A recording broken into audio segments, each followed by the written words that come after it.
Olá!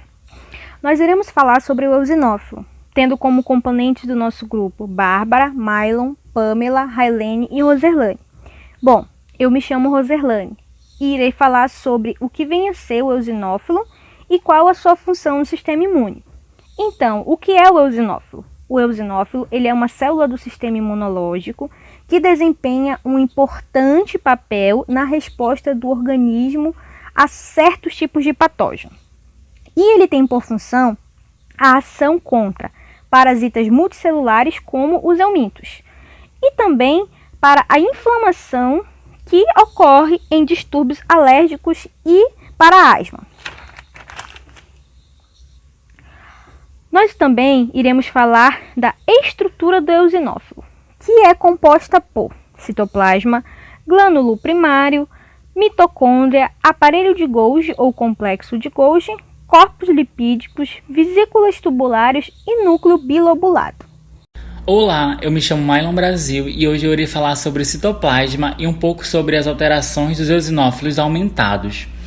Bom, o citoplasma é uma região da célula localizada entre o núcleo e a membrana plasmática. Ele é composto por um líquido viscoso e transparente chamado citosol.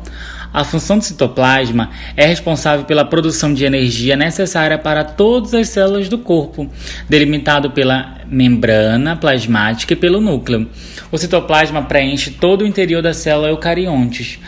Bom, as situações onde os eosinófilos aumentam, no caso, a contagem que pode aumentar, a eosinofilia, no caso, alergias durante alguns tipos de infecções, particularmente parasitárias.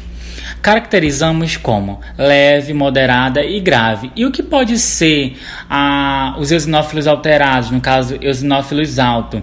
As principais causas deles são alergias, parasitoses por vermes, infecções, alergias ao uso de remédio, doenças inflamatórias de pele e outras doenças inflamatórias. Em alguns casos raros, é possível ainda não se descobrir a causa do aumento dos eosinófilos em situações chamadas de eosinofilia idiopática. Existe também uma situação chamada de hipereosinofilia, que é quando a contagem dos eosinófilos é muito alta e ultrapassa 10.000 células, sendo mais comum em doenças autoimunes e genéticas, como a síndrome de hipereosinofílica. Olá, sou a acadêmica Railene Gomes. Irei falar sobre glânulo primário e mitocôndria.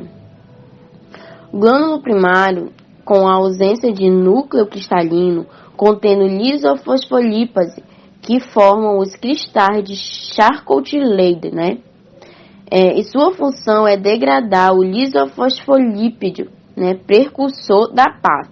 E o que vem ser a PAF, É o fator ativador de plaquetas, que é uma ação broncoconstrutora, e a mitocôndria é uma organela celular que no eosinófilo é encontrada na forma alongada, e tem por função, as mitocôndrias são responsáveis, pelo processo celular. Eu me chamo Pamela e vou falar um pouco sobre o complexo de Golgi e corpos lipídicos.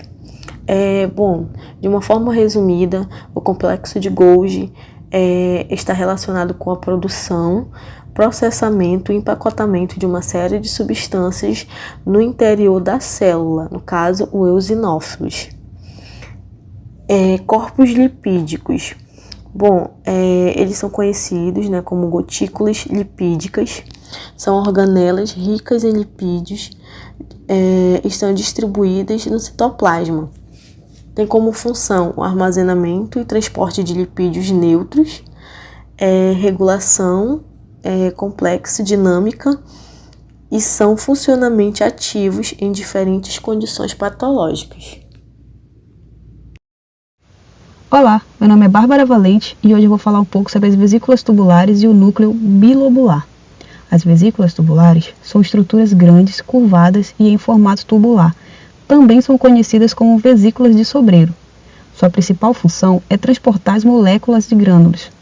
Já o núcleo bilobular é o núcleo formado por 2 lóbulos, que contém o material genético do eosinófilo. Suas principais funções são controlar as atividades estabelecendo quais e quando as proteínas serão produzidas. também é responsável por armazenar informação genética, duplicar DNA, fazer a síntese e processamento do RNA mensageiro, transportador e ribossomal. Bom, professora, esse foi o nosso trabalho. Muito obrigada pela atenção.